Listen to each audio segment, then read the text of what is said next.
Hello students, இந்த வீடியோவில் நம்ம பார்க்க போகிறது ஸ்டாண்டர்ட் 10 ஸ்டாட்டிஸ்டிக்ஸ் அண்ட் ப்ராபபிலிட்டி அதில் எக்ஸசைஸ் 8.1. ஸோ ஆல்ரெடி நாங்கள் வீடியோ போட்டிருக்கேன். இப்போ இந்த வீடியோவில் முக்கியமாக 3 சம்ஸ் பார்க்க போகிறோம். Sum number 7, 10 and 11. ஸோ இது வந்து எக்ஸசைஸ் 8.1ல் இருக்குது. குரூப் டேட்டாவில் எப்படி ஸ்டாண்டர்ட் டீவியேஷன் கண்டுபிடிக்கிறதுன்ட்டு. ஸோ அஸ்யூம்டு மீன் மெத்தட்லையும் ஸ்டெப் டீவியேஷன் மெத்தட்லையும் நாங்கள் போட்டிருக்கோம். ஸோ வீடியோக்குள்ளே நம்ம போகலாம். ஸோ 7th சம் என்ன கொஸ்டின் பார்த்தீங்கன்னா, find the standard deviation of the first 21 natural numbers. So இதுக்கு தான் நாம் இப்போ பார்க்க போகிறோம். ஸோ இதை ஃபஸ்ட்டு நம்ம பேப்பரில் எழுதிக்கலாம். ஓகே, இப்போ நம்ம கொஸ்டினை எழுதியாச்சு பேப்பரில். find the standard deviation of the first 21 natural numbers. So இப்போ சொல்யூஷன் போகலாம். இதுக்கு 2 மெத்தடில் இந்த சம்மை சால்வ் பண்ணலாம். இப்போ நம்ம ஈஸியஸ்டான வே தான் நம்ம இப்போ பார்க்க போகிறோம். ஸோ அதோட ஃபார்முலா இங்கே எழுதியிருக்கேன். ஸோ ஸ்டாண்டர்ட் டீவியேஷனாலே சிக்மா அப்படின்ற சிம்பிளில் தான் டெனோட் பண்ணுவோம். ஸோ அதனால் sigma equal to root of n square minus 1 divided by 12. So இதுதான் நம்மளோட ஃபார்முலா. ஸோ இதை வந்து பை ஹார்ட்டாக நீங்கள் படிச்சுக்கணும். n is nothing but the number of values. So கொஸ்டினில் கொடுத்துருக்குது 21 நேச்சுரல் நம்பர். அதனால் என்னங்கிறத வந்து 21 எடுத்துக்கோங்க. ஓகே, அது அப்படியே ஃபார்முலாவில் சப்ஸ்டியூட் பண்ண வேண்டியது தான். So sigma equal to root of n square, n இருக்க இடத்துல 21 square minus 1 divided by 12. 21 square is nothing but 21 into 21 equal to 441. அது தூக்கி இங்கே அப்படியே போடுங்க. 441 minus 1 divided by 12. Numerator first solve பண்ணலாம். So 441 minus 1 is nothing but 440. So 440 divided by 12. இதை வந்து டிவிஷன் பண்ணோம். இங்கே பாருங்கள், டிவிஷன் போட்டிருக்கேன், எப்படி டிவைட் பண்ணோன்னு சொல்லிட்டு. ஒருவேளை உங்களுக்கு இந்த டிவிஷன் புரியலனா வீடியோ பாஸ் பண்ணி கூட நீங்கள் பாருங்கள். So 440 divided by 12 you get an answer 36.666. Already பழைய சம்மில் நான் சொல்லியிருக்கேன். அதாவது டெசிமல் வரும்போது 3 டிஜிட் வர மாதிரி டிவைட் பண்ணணும். ஸோ ஃபைனலாக இதை வந்து 2 டிஜிட்க்கு ரவுண்ட் ஆஃப் பண்ணிக்கணும். ரவுண்ட் ஆஃப் பண்ணும்போது ஆல்ரெடி சார் சொன்ன மாதிரி எப்படின்னா, இந்த நம்பர் 3rd டிஜிட் வந்து ப்ளஸ் ஆர் மைனஸ் 5, அபவ் 5ஆ இல்லை பிலோ 5ஆன்னு பார்க்கணும். இப்போ இது வந்து அபவ் 5. ஸோ அபவ் 5 இருக்கிறதுனால அதுக்கு முன்னாடி இருக்க நம்பரை வந்து எக்ஸ்ட்ரா ப்ளஸ் 1 மாற்றிக்கணும். ஸோ 36.67 அப்படிங்கிறத போட்டுக்கணும். So square root of 36.67. இப்போ இதுக்கு ஸ்கொயர் ரூட் கண்டுபிடிச்சி அதோட சிக்மா வேல்யூ ஓகே, இப்போ அந்த 36.67 ஸ்கொயர் ரூட் வந்து அது எப்படி கண்டுபிடிக்கிறதுன்னு லாங் டிவிஷன் போட்டிருக்கோம் பாருங்கள். ஸோ இந்த சம் வந்து புரியலனா இதை பாஸ் பண்ணி பாருங்கள். இன்கேஸ் அதுவுமே உங்களுக்கு புரியல, லாங் டிவிஷனில் உங்களுக்கு ஏதாவது டவுட் இருக்குது, அதாவது ஸ்கொயர் ரூட் எப்படி கண்டுபிடிக்கிறதுக்கு டவுட் இருக்குது அப்படின்னா கமெண்ட் செக்ஷனில் நீங்கள் போஸ்ட் பண்ணுங்கள். இதுக்கு தனியான வீடியோ நான் போடுறேன். ஸோ ஃபைனலாக லாங் டிவிஷன் பண்ணி ஆன்சர் வந்து 6.055ன்னு வருது. அதே போல் தான் நம்ம ரவுண்ட் ஆஃப் பண்ண போகிறோம். 2 டிஜிட்க்கு ரவுண்ட் ஆஃப் பண்ண போகிறோம். ஸோ இது வந்து அபவ் 5 இருக்கிறதுனால 5 ஒரு அபவ் 5 அப்படிங்கிறதுனால அதுக்கு முன்னாடி இருக்க டேர்மை ப்ளஸ் 1 மாற்றிப்போம். 6.06. ஸோ இந்த சம்மோட ஆன்சர் இஸ் நத்திங் பட் 6.06. இதுதான் your standard deviation of the first 21 natural numbersக்கு answer. So sigma is nothing but standard டீவியேஷனை கண்டுபிடிச்சிட்டோம். ஓகே, நெக்ஸ்ட் சம் போகலாம். அடுத்து நம்ம பார்க்க போகிறது 8.1ல் 10th சம். The question பாருங்க, the rainfall recorded in various places of 5 districts in a week are given below. So ஒரு வாரத்தில் 5 டிஃப்ரெண்ட் டிஸ்ட்ரிக்ஸில் என்னென்ன ரெயின்ஃபாலோட எவ்வளோ தூரம் ரெயின்ஃபால் வந்திருக்கு அப்படிங்கிறத கொடுத்துருக்காங்க. ஸோ இந்த சம் வந்து எந்த கேட்டகரியில் வருதுன்னு பார்த்தீங்கன்னா குரூப்ட் டேட்டா. எதுக்கனால குரூப்டுன்னு சொல்லுவோன்னா, ஒரு டேட்டா வந்து குரூப் பண்ணி கொடுத்தாங்கனாலே அது குரூப் டேட்டாவில் தான் வரும். ஃபார் எக்ஸாம்பிள் இந்த கொஸ்டினில் நம்பர் ஆஃப் பிளேசஸ்ன்னு சொல்லியிருக்காங்க. நம்பர் ஆஃப் பிளேசஸில் வந்து அதாவது 5 பிளேசஸில் 45 mmக்கு போன வாரத்தில் அதாவது இந்த வீக்கில் வந்து ரெயின்ஃபால் வந்து தான். 13 பிளேசஸில் அதோட வேல்யூ வந்து பார்த்திங்கன்னா 50 mmக்கு ரெயின்ஃபால். 4 இடத்துல 55 mm, அதுவே 9 இடத்துல 60 mm, 5 இடத்துல 65 mm, ஃபைனலாக 4 இடத்துல 70 mm. ஸோ இப்போ ஃபைண்ட் இட்ஸ் ஸ்டாண்டர்ட் டீவியேஷன் கொடுத்துருக்காங்க. ஸோ இந்த சம்மை தான் இப்போ நம்ம சால்வ் பண்ண போகிறோம். ஸோ கொஸ்டினை இப்போ நம்ம பேப்பரில் எழுதிக்கலாம். ஓகே, இப்போ இந்த சம்ம பேப்பரில் எழுதியாச்சு. ஸோ 8.1 எக்ஸசைஸில் 10th sum. The rainfall recorded in various places of 5 districts in a week are given below. So அந்த டேபியூலோவை இங்கே நான் போட்டுட்டேன். இது வந்து குரூப் டேட்டா. குரூப் டேட்டாவை யூஸ்வலாக 3 டிஃப்ரெண்ட் மெத்தட்ஸில் சால்வ் பண்ணலாம். Actual mean, assumed mean and step deviation. So எந்த மெத்தடில் வேணால் நீங்கள் சால்வ் பண்ணுங்கள். ஈஸியஸ்டான மெத்தட்னு பார்த்தீங்கன்னா அஸ்யூம்டு மீன். ஸோ இந்த சம்மை வந்து அஸ்யூம்டு மீன் மெத்தடில் தான் நம்ம பண்ண போகிறோம். ஓகே, அதோட ஃபார்முலா இங்கே கொடுத்துருக்கேன் பாருங்கள். assumed mean method equal to root of summation fd square divided by summation f minus summation ft by summation f the whole square. So இதுதான் ஃபார்முலா வந்து பை ஹார்ட்டாக படிச்சுக்கோங்க. இப்போ இந்த சம் எப்படி நம்ம சால்வ் பண்ணுறதுன்னு பார்க்கலாம். சரி, இப்போ வந்து ஒரு டேபுலர் காலம் போட்டிருக்கேன். அதில் 6 காலம்ஸ் போட்டிருக்கேன். ஸோ ஒவ்வொரு காலமையும் நம்ம நேம் பண்ணலாம். நம்ம ஃபஸ்ட்டு நம்ம சம்மில் பார்த்தோம்ல, ரெயின்ஃபால் இன் mm, இன்னொன்று வந்து நம்பர் ஆஃப் பிளேசஸ். ஸோ அந்த ரெயின்ஃபால் மேலே இருக்கிறத வந்து எக்ஸ்ன்னு எடுத்துக்கோங்க, கீழே இருக்கிறத வந்து எஃப்ன்னு எடுத்துக்கோங்க. ஸோ அதை தான் இங்கே எழுதியிருக்கேன். ரெயின்ஃபால் இன் mm வந்து எக்ஸ். ஸோ யூஸ்வலாக நம்ம கிராஃப் எழுதும்போது மேலே இருக்கிறத வந்து எக்ஸ்ன்னு எடுத்துருப்போம், கீழே இருக்க கோஆர்டினேட்ஸ் எல்லாம் ஒய்ன்னு எடுத்துருப்போம். அதே சிமிலர் கான்செப்ட் தான் இங்கே யூஸ் பண்ணுறோம். ஸோ இதை எக்ஸ் எடுத்துக்கோங்க, நம்பர் ஆஃப் பிளேஸை எஃப்னு எடுத்துக்கோங்க. ஸோ நம்ம ஃபார்முலாவில் என்னென்ன தேவைன்னு உங்களுக்கு தெரியும். இங்கே பாருங்கள், கீழே ஃபார்முலா இருக்குது. எஃப் டி கண்டுபிடிக்கணும், அதுக்கப்புறம் டி ஸ்கொயர் கண்டுபிடிக்கணும், எஃப் டி ஸ்கொயர் கண்டுபிடிக்கணும், அப்புறம் எஃப் இன்ட்டு டி கண்டுபிடிக்கணும். ஸோ அந்த கான்செப்ட் படி தான் இங்கே நான் 6 டேபுலர் காலம்ஸ் போட்டிருக்கேன். ஓகேயா? ஸோ இந்த இதில் வந்து டி கண்டுபிடிக்கணும். ஸோ அந்த டி எப்படி கண்டுபிடிக்கிறதுனா, போன சம்லேயே சார் சொல்லியிருந்தாரு. அதாவது d equal to X minus a. So இந்த ஏன்ற டேர்ம் நம்ம கண்டுபிடிக்கணும். ஏங்கிற டேர்ம் இந்த எக்ஸில் ஏதாவது ஒரு டேர்மை நீங்கள் எடுத்துக்கலாம். ஸோ ஈஸியாக இருக்கணும்னா எப்போவுமே 0 இருக்க டேர்ம் எடுத்திங்கன்னா ரொம்ப ஈஸியாக இருக்கும். ஸோ 60 எடுத்துக்கிட்டோன்னு வச்சுக்கோங்க, ரொம்பவே ஈஸியாக இருக்கும். 60 இல்லைனா 70 எடுத்துக்கோங்க. ஸோ அது வந்து உங்கள் சம வந்து இன்னும் சிம்பிளாக மாற்றும். So D is equal to X minus A. A is nothing but 16 value நம்ம அஸ்யூம் பண்ணிக்கிட்டோம். ஓகே, ஃபஸ்ட்டு டி கண்டுபிடிப்போம், ஒவ்வொன்றுக்கும் கண்டுபிடிப்போம். ஸோ டினா என்னது? X minus A. எக்ஸுங்கிறது 45. 45 minus 60, answer is equal to minus 15. அடுத்தது அதே போல் தான் 50 minus 60 will be minus 10. 55 minus 60 will be minus 5. So இந்த மாதிரி இந்த காலம் ஃபுல்லாக சப்ஸ்டியூட் பண்ணோம். அடுத்தது d square. D square is nothing but இதை ஸ்கொயர் பண்ணோம். minus 15 into minus 15 will be 225. So minus into minus will be plus. அதனால தான் இங்கே வந்து எல்லாமே ப்ளஸில் இருக்குது. அதே போல் தான் 10 into 10 will be 100. ஸோ ஒவ்வொன்றா இங்கே டி ஸ்கொயருக்கு எழுதணும். அடுத்தது எஃப் டி ஸ்கொயர், அதாவது எஃப் இன்ட்டு டி ஸ்கொயர். எஃப்ங்கிறது இங்கே இருக்குது, டி ஸ்கொயர் இங்கே இருக்குது. ஸோ இது ரெண்டுத்தையும் மல்டிப்ளை பண்ணி ஒவ்வொன்றா எழுதணும். So 5 into 225 will give you 1125. 13 into 100 will give you 1300. So அந்த மாதிரி ஒவ்வொன்றா நம்ம மல்டிப்ளை எழுதணும். ஃபைனலாக எஃப் டி கண்டுபிடிக்கணும். ஸோ எஃப்ங்கிறது இங்கே இருக்குது, டிங்கிறது இங்கே இருக்குது. 5 into minus 15 will give you minus 75. 13 into minus 10 will give you minus 130. So similarly இந்த காலம் ஃபுல்லாக நம்ம பண்ணணும். ஓகே, அடுத்து நம்ம ஃபார்முலாவில் என்ன கேட்டிருக்காங்க? சமேஷன். சமேஷன்னாலே என்னென்னா the sum of the entire terms. So என்ன சமேஷன் கேட்டிருக்காங்க? Summation fd square. ஸோ இங்கே எஃப்டி நம்ம கண்டுபிடிச்சிட்டோம். சமேஷன் எஃப்டி ஸ்கொயர்னால் இதோட total some.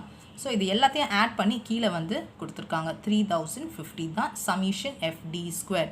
Okay, fine. Next one is summation fd. அதாவது ஃபார்முலாவில் சமேஷன் எஃப்டி கேட்டிருக்காங்களா, அதனால் இங்கே வந்து அந்த எஃப்டி காலமை ஃபுல்லாக ஆட் பண்ணி இங்கே கொடுத்துருக்காங்க. So you should be careful about your minus and plus. So இங்கே மைனஸ் 116 வந்துருச்சு. அடுத்தது நம்ம ஃபார்முலாவில் பார்த்தீங்கன்னா சமேஷன் எஃப் கேட்டிருக்காங்க. ஸோ எஃப் டேர்ம்ஸை வந்து ஃபுல்லாக நீங்கள் ஆட் பண்ணிங்க, அதுதான் சமேஷன் எஃப். அவ்வளோதான். You found out every thing and now substitute in the formula. So formula இங்கே இருக்குது. summation fd square. fd square நம்ம ஆன்சர் கண்டுபிடிச்சது 3050 divided by summation f is nothing but 40. அந்த 40 இங்கே substitute பண்ணுறோம். minus bracket குள்ள, be careful about the brackets, okay? summation fd. so summation fd is nothing but minus 160 divided by summation f 40. So இந்த formula இதை பார்த்தீங்கனாலே ரொம்ப பெருசாக அப்படின்னு நினச்சிக்காதீங்க. ஸோ இந்த 0 கேன்சல் பண்ணிடலாம். So 305 divided by 4, that will be your simple division தான். ஸோ அதை டிவைட் பண்ணி you will get an answer of 76.25. அந்த டிவிஷன் நான் கீழே போட்டிருக்கேன் பாருங்கள்.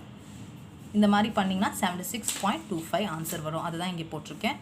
மைனஸ் அதே போல் இந்த 0 கேன்சல் ஆயிரும். 4 வந்து இதில் 4 டைம்ஸ் போகும். ஸோ -4. இந்த -4 வந்து ஹோல் டைம் பண்ணிங்கன்னா it will be +4. Okay, so இந்த இடத்துல வெளியில் இருக்க மைனஸ் இங்கே அப்படியே போட்டியாச்சு. So 4 squared is nothing but 16. So இது ரெண்டுத்தையும் மைனஸ் பண்ணிங்கன்னா you get an answer root of 60.25. சிக்மாங்கிறது வந்து ஸ்டாண்டர்ட் டீவியேஷன். ஸோ அதுக்கு வந்து ஸ்கொயர் ரூட் கண்டுபிடிக்கணும். ஸோ ஸ்கொயர் ரூட் ஆஃப் 60.25, அதுக்கு லாங் டிவிஷன் இங்கே போட்டிருக்கேன். 60.25க்கு எப்படி கண்டுபிடிக்கிறது? So you can pause this video and see how this division is done. ஏதாவது டவுட்ஸ் இருந்ததுன்னா நீங்கள் கமெண்ட்ஸில் போடுங்க. ஸோ ஃபைனலாக வந்து டெசிமல்னாலே 3 டிஜிட்ஸ்க்கு நம்ம டிவைட் பண்ணுறோம். அதுக்கப்புறம் you have to round it off to 2 digits. So round it ஆஃப்னா இது வந்து above 5 இல்லை below 5 அப்படின்றத பார்க்கணும். ஸோ இந்த நம்பர் வந்து பார்த்திங்கன்னா below 5, அதனால் அதுக்கு முன்னாடி இருக்க term remains as it is. ஒருவேளை இது 5க்கு மேலே இருந்ததுன்னா இந்த டேர்முக்கு +1 ஆட் பண்ணுவோம். ஸோ இங்கே வந்து 5க்கு கீழே இருக்கிறதுனால அது அப்படியே வச்சிடும். So 7.76 is your answer. So the standard deviation இந்த குரூப் டேட்டாக்கு ஆன்சர் வந்து 7.76. சரி, நம்ம அடுத்த சம்மை பார்க்கலாம். நெக்ஸ்ட் நம்ம பார்க்க போகிறது எக்ஸசைஸ் 8.1ல 11th sum. In a study about viral fever, the number of people affected in a town where அப்படின்னு சொல்லி age in years அடுத்தது number of people affected கொடுத்துருக்காங்க. ஸோ இந்த சம் வந்து example of grouped data. Group டேட்டானா ஏன்னா data வந்து group பண்ணியிருக்காங்க பாருங்கள். 0 to 10 அப்படின்றது ஏஜ். ஸோ இந்த வயசுக்குள்ளே இருக்கிறவங்கள எத்தனை பேர் அஃபெக்டட் ஆகிருக்காங்கன்னா 3 பேர். ஸோ 10லேருந்து 20 வயசுக்குள்ளே 5 பேர் அஃபெக்ட் ஆகிருக்காங்க. அதே போல் தான் 20லேருந்து 30 வயசுக்குள்ளே 16 பேர் அஃபெக்ட் ஆகிருக்காங்க. ஸோ இந்த மாதிரி குரூப்டாக டேட்டாவை கொடுத்துருக்காங்க. ஸோ இதை நம்ம சால்வ் பண்ணலாம். அதுக்கப்புறம் அதோட ஸ்டாண்டர்ட் டீவியேஷன் கண்டுபிடிக்கலாம். So let's write this question paper right now.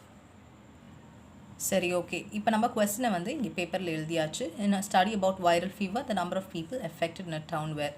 So எப்போவுமே கிராஃபில் மேலே இருக்கிறது எக்ஸு, கீழே இருக்கிறது ஒய் எடுத்துப்போம். அதே போல் தான் இங்கே ப்ராபபிலிட்டி அண்ட் ஸ்டாட்டிஸ்டிக்ஸில் மேலே இருக்கிறது எக்ஸ் எடுத்துக்கலாம், கீழே இருக்கிறது எஃப்ஆ எடுத்துக்கலாம். ஓகே. ஸோ இந்த மெத்தடை, இந்த சம்மை வந்து ஸ்டெப் டீவியேஷன் மெத்தட் மூலியமாக சால்வ் பண்ண போகிறோம். இந்த சம்மை வந்து ஏன் இந்த மெத்தடில் பண்ண போகிறோம் அப்படின்னு பார்த்தீங்கன்னா, இங்கே இருக்கிற டேர்ம்ஸ் ஓகேயா, இதை வந்து மல்டிப்ளை பண்ணும்போது, அதாவது எஃப்டி ஸ்கொயர் அப்படின்னு பண்ணும்போது வந்து பெரிய வேல்யூவாக நமக்கு கிடைக்கும். ஸோ அதை வந்து நம்ம டிவைட் பண்ணுறது, மல்டிப்ளிகேஷன் பண்ணுறதுனா ரொம்ப கஷ்டமாயிடும். ஸோ அதை அவாய்ட் பண்ணுறதுக்கு தான் இந்த method, step deviation method use பண்ண போகிறோம். நம்ம லாஸ்ட் சம்மில் ஒரு மெத்தட் பார்த்தோம், அஸ்யூம்ட் மீன் மெத்தட். ஸோ இந்த மெத்தட்க்கும் ஸ்டெப் டீவியேஷன் மெத்தட்க்கும் என்ன டிஃப்ரென்ஸ் அப்படின்னு பார்த்தீங்கன்னா, வேறு ஒன்றும் இல்லை, இந்த ஃபார்முலாவில் சி அப்படிங்கிற வேரியபிள் தான். ஸோ இதில் வந்து பார்த்திங்கன்னா மல்டிப்ளைட் பை சி அப்படின்னு கொடுத்துருக்காங்க. ஏன்னா இதில் வந்து சிங்கிறது ஒரு ஈஸியான ஒரு நம்பரை எடுத்துப்போம், அதை டிவைட் பண்ணுவோம், ஃபைனலாக வர ஆன்சரில் அதை மல்டிப்ளை பண்ணிட்டோன்னா அந்த சம்மில் வந்து அது கேன்சல் ஆகிடும். ஸோ இதனால தான் இந்த சி நம்ம இங்கே யூஸ் பண்ணுறோம். சரி, ஓகே, வாங்க நம்ம சம்மில் போனால் உங்களுக்கு நிறைய புரியும். சரி, இப்போ நம்ம ஃபார்முலாவில் இருக்க டேர்ம்ஸை ஒவ்வொன்றா டேப்லோ காலம் மூலியமாக போட்டு இது பண்ணலாம். ஸோ ஃபஸ்ட்டு நம்ம டி கண்டுபிடிக்கணும். டி கண்டுபிடிக்கிறதுக்கு நமக்கு ஃபார்முலா தெரியும், எக்ஸ் மைனஸ் ஏ. சரியா? ஸோ அந்த ஏ வேல்யூ நம்ம என்னன்னு கண்டுபிடிக்கணும். ஸோ ஏ வேல்யூ எப்போவுமே வந்து நம்ம கொஸ்டின்லேருந்து ஏதோ ஒரு வேல்யூ எடுத்துப்போம். ஸோ இங்கே வந்து எப்படி பண்ணோன்னா அதனோட மிட் வேல்யூஸ் ஃபஸ்ட்டு கண்டுபிடிக்கணும். நெக்ஸ்ட்டு நம்ம மிட் வேல்யூ கண்டுபிடிக்கணும். ஸோ இந்த சம்ஸ் வந்து பார்த்திங்கன்னா ரொம்ப ஈஸியான வேல்யூஸாக இருக்குது. 0 to 10 நீங்கள் பார்த்தீங்கனாலே சொல்லிடுவீங்க. 0லேருந்து 10க்கு நடுவில் இருக்க நம்பர் 5ன்னு சொல்லிட்டு, அதே போல் 10லேருந்து 20க்கு நடுவில் இருக்க நம்பர் 15ன்னு நீங்கள் சொல்லிடுவீங்க. பட் இந்த நம்பர்ஸ் வந்து ரொம்ப ஈஸியாக இருக்கிறதுனால நீங்கள் சொல்லிடுறீங்க. If it comes to very difficult numbers, அப்போ எப்படி கண்டுபிடிக்கிறதுன்னு பார்த்தீங்கன்னா, ஃபஸ்ட்டு நம்பர் எடுத்துக்கோங்களேன், 0லேருந்து 10. ஸோ ஃபஸ்ட்டு டிஃப்ரென்ஸ் கண்டுபிடிக்கணும். So 10 minus 0 will be 10. So அதை வந்து டிவைட் பண்ணுங்கள், 2ஆல் டிவைட் பண்ணிங்கன்னா you'll get your answer 5. So இந்த 5ஐ வந்து பேஸ் பண்ணி தான் மொத்தோட மிட் வேல்யூ கண்டுபிடிக்கணும். ஸோ இந்த ஃபர்ஸ்ட் டேர்மோட 5 ஆட் பண்ணிங்கன்னா will be 15. 20ஓட இந்த 5 ஆட் பண்ணிங்கன்னா will be 25. So this will proceed on. So இது வந்து எப்போ நீங்கள் அந்த யூஸ் பண்ணுவீங்கன்னு பார்த்தீங்கன்னா, இந்த நம்பர் வந்து ரொம்ப டிஃபிகல்ட்டாக இருந்ததுன்னா அந்த டைமில் நீங்கள் யூஸ் பண்ணுவீங்க.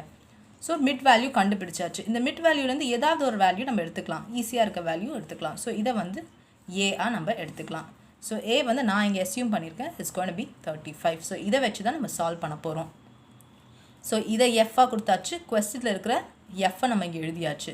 Next d equal to X minus A divide by c. இது மட்டும்தான் இங்கே உள்ள டிஃப்ரென்ஸ். அதாவது இங்கே ஃபஸ்ட்டு வந்து டிவைட் பை சி பண்ணுவோம், வரப்போகிற ஆன்சரில் மல்டிப்ளைட் பை சி பண்ண போகிறோம். இதுதான் ஆக்சுவல் மீன் மெத்தட்க்கும் ஸ்டெப் டிவியேஷன் மெத்தட்க்கும் உள்ள டிஃப்ரென்ஸ். ஓகே. ஸோ டி எப்படி கண்டுபிடிக்கிறதுனா, X minus A divide by C இங்கே போட்டிருக்கேன் பாருங்கள். So X minus A first டேர்முக்கு மட்டும் நான் சொல்கிறேன் பாருங்கள். எக்ஸுங்கிறது 5, ஏங்கிறது 35. X minus, so 5 minus 35 is nothing but 30 divided by c. C வந்து எந்த நம்பர் வேணால் நீங்கள் எடுத்துக்கலாம். ஸோ ஈஸியாக உங்களால் எந்த நம்பரால் டிவைட் பண்ண முடியும் அப்படின்னு பார்த்தீங்கன்னா ஒரு 10. இது வந்து நீங்கள் என்ன நம்பர் வேணால் எடுத்துக்கலாம், நான் ஈஸியாக இருக்குன்றதுக்காக 10 எடுத்துருக்கிறேன். ஸோ உங்களுக்கு ஆன்சர் என்ன வரும்னு பார்த்தீங்கன்னா -3. அதை தான் நான் இங்கே போட்டிருக்கேன். அதே போல் ஒவ்வொன்றுத்துக்கும் நான் சால்வ் பண்ணி போட்டிருக்கேன். இங்கே பாருங்கள் ரைட்டில். அதுதான் டி வேல்யூ நான் கண்டுபிடிச்சிட்டேன். நெக்ஸ்ட் வந்து டி ஸ்கொயர் வேல்யூ கண்டுபிடிக்கிறேன். அதாவது -3 × -3 will give you 9. அடுத்தது fd. f into d. So இதை மல்டிப்ளை பண்ணி I have given an answer. அடுத்தது வந்து f into d square. So f into d square I have given an answer. So இது எல்லாமே இங்கே போட்டாச்சு. ஓகே, நெக்ஸ்ட்டு ஒவ்வொன்றா நம்ம ஃபார்முலாவில் சப்ஸ்டியூட் பண்ணணும். ஸ்டெப் டிவியேஷன் மெத்தட் ஃபார்ம்லாம் இங்கே கொடுத்துருக்கேன் பாருங்கள்.